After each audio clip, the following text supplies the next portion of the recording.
Always told me, like, you'll never make it nowhere in life being a damn fool. I made it to New York. Coming all the way out of Chi-Town, I want y'all to give it up. Just listen to his name and you know what's coming. Damn Fool. Give him a round of applause. Come on, Damn Fool. Come on. I'm standing here with Damn Fool. All right, now.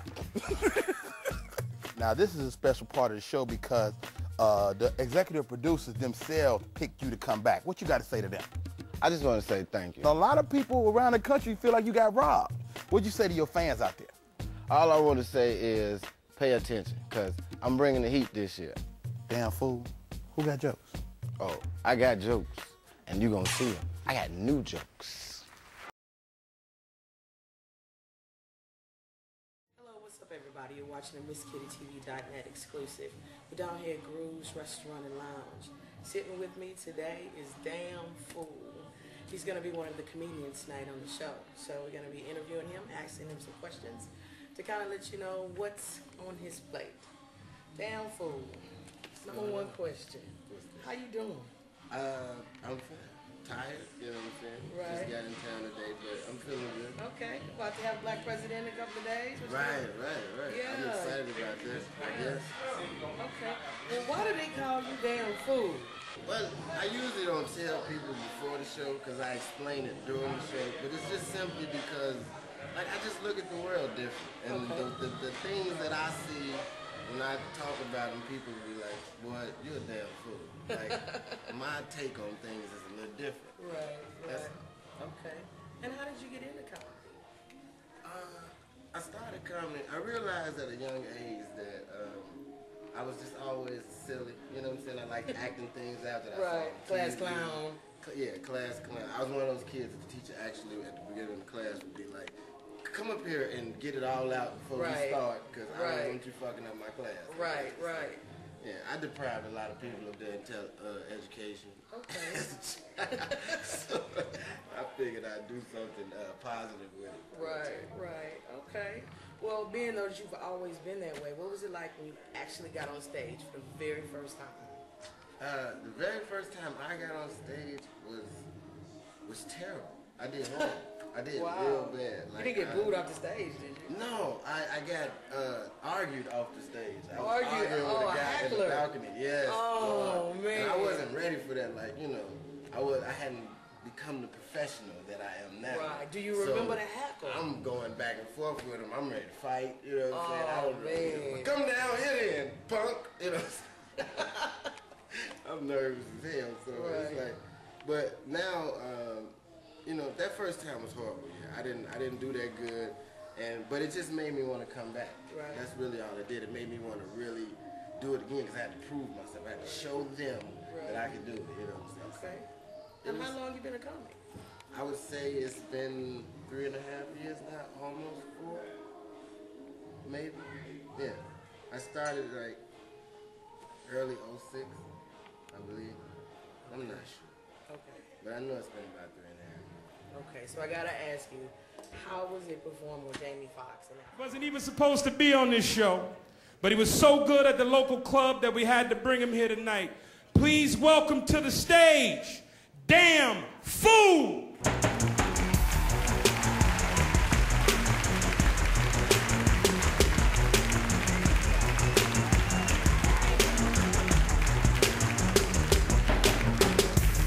What's up, ATL? Man, look, I think different.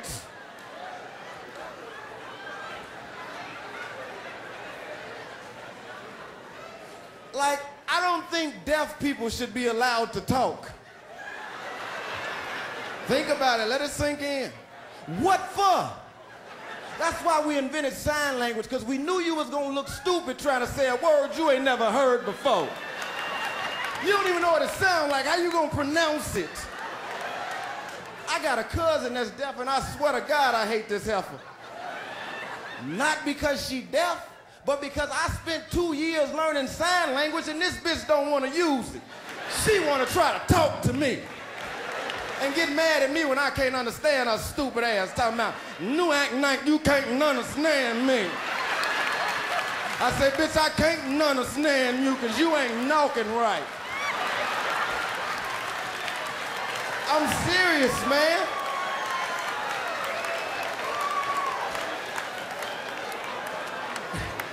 I'm telling you, man, I think different. I think homosexuals have too many rights. There you go. If the brothers don't clap, I'm gonna start pointing you out.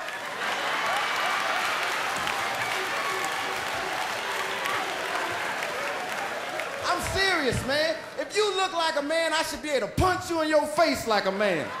I shouldn't get charged like I hit a woman because you want to act like a bitch. You know what I'm saying? I'm going to tell you what happened to me, man. I had a little altercation, right? My brother, he's a homophobe. He like a Jamaican. He want to kill everyone he see. Kill the bati boy, pussy. Calm down, bro. I don't discriminate against nobody. You know, keep your faggotism to yourself. That's all I ask. I know it's not a word, but it fit right there. Straight up, man. Man, we got into a fight with these dudes. Make a long story short, we got into a fight and they pressed charges, right? Now I gotta go to court. And I'm thinking to myself, I had a fight with another grown man in the club. They not gonna give me no hard time for that. They probably give me a weekend in the county or something. I can handle a weekend in the county. I got braids now. I think I'm tough. Man, I stepped up in front of the judge and this bitch had a whole nother agenda. This heifer gonna look at me and say, sir, in your case, we looking to give you 6 to 8 years for a felony hate crime.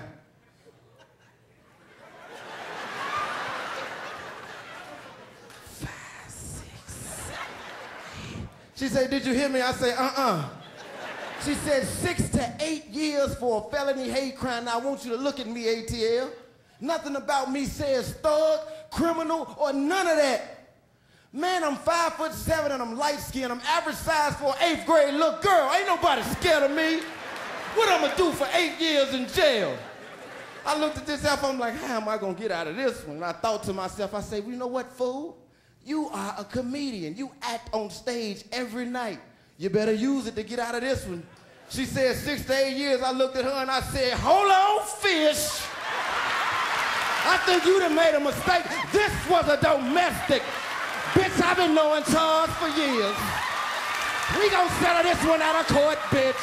Tie my shirt, bitch. Tie my shirt. My name Damn Fool. Last Laugh Entertainment.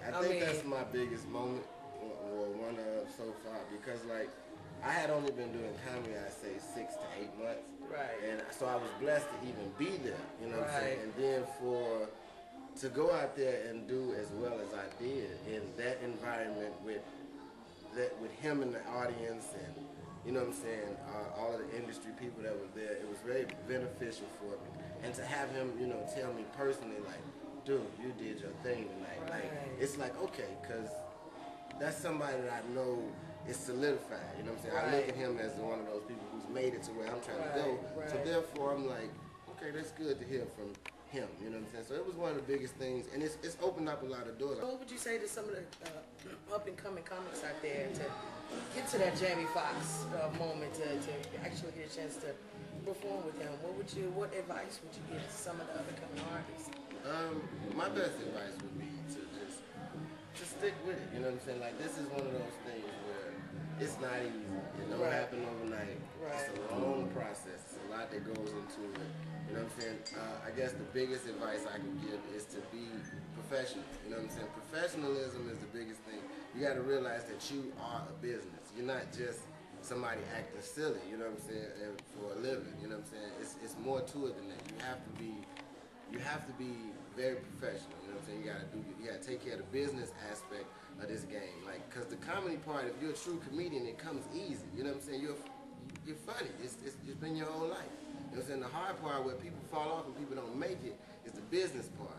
When, you know what I'm saying, you gotta take care of all these contracts and signing shit and reading shit and making sure you understand what you're reading and making sure you put in the effort and the work to to generate work. You know what I'm saying? 'Cause Right. everybody don't have an agent. I had to drive to every freaking city Right. and across the country. I get in my car and just start driving. You know what I'm saying? I show up places like, hey, can I do some time? Right. And then that got me to a point where people understood me or people knew I was funny. So now I can call any club in the country Right. and get on stage and get paid to do so. You know what I'm saying? So That's what's the best thing I can tell you is to be professional. I have to stress that. That is what kills a lot of people because they think this whole thing is fun and games. Right. You know what I'm saying? And don't let the game drive you crazy because it will.